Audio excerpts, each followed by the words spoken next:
देश के दूसरे सीडीएस बने अनिल चौहान।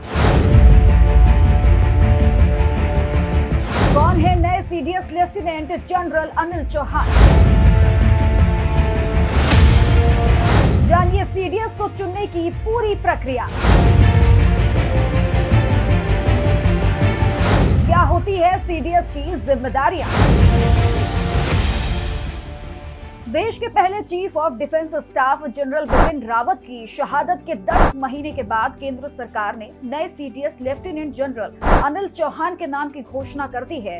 वो 1 अक्टूबर 2022 से पदभार संभालेंगे। वे सैन्य मामलों के विभाग के सचिव के रूप में भी काम करेंगे। सबसे पहले जानते हैं कि क्या होता है chief of defence staff. CDS यानी चीफ ऑफ डिफेंस स्टाफ देश का सबसे बड़ा सैन्य अधिकारी होता है। ये भारतीय सेना, नौसेना व वायु सेना में किसी ऑफिसर की सर्वोच्च रैंक है। चीफ ऑफ डिफेंस स्टाफ को तीनों सेनाओं के चीफ रिपोर्ट करते हैं। सीडीएस की भूमिका रक्षा मंत्रालय के मुख्य रक्षा सलाहकार की भी होती है। सीडीएस रक्षा मंत्रालय के सैन्य मामले विभाग में सचिव की भूमिका भी निभाता है। देश में पहली बार 1 जनवरी 2020 को सीडीएस का पद सृजित किया गया था। अब जानते हैं सीडीएस पद पर नियुक्ति की योग्यता। केंद्रीय रक्षा मंत्रालय ने इस साल 6 जून को 3 नोटिफिकेशन जारी किए थे।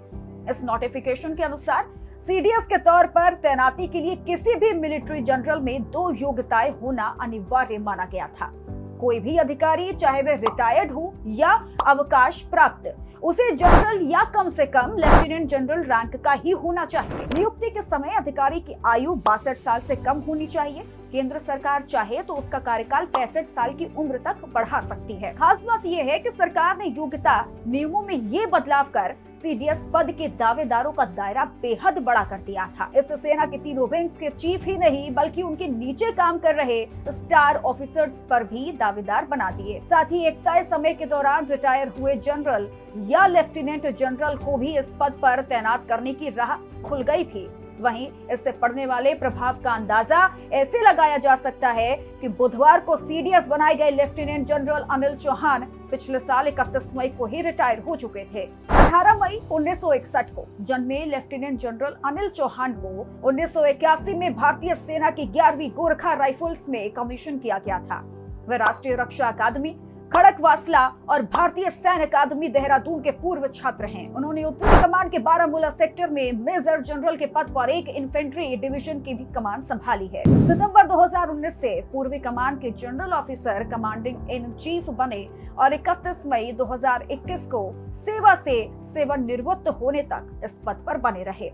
उन्होंने सैन्य अभियानों के महानिदेशक का प्रभार भी संभाला। साथ ही चौहान ने अंगोला में संयुक्त राष्ट्र मिशन के रूप में भी काम किया था। विशिष्ट और शानदार सेवा के लिए लेफ्टिनेंट जनरल अनिल चौहान को परम विशिष्ट सेवा पदक, उत्तम युद्ध सेवा पदक, अति विशिष्ट सेवा पदक, सेना पदक और विशिष्ट सेवा पदक से सम्मानित भी किया गया है। सीडीएस के रूप में लेफ्टिनेंट जनरल चौहान पर बड़ी जिम्मेदारियां होंगी।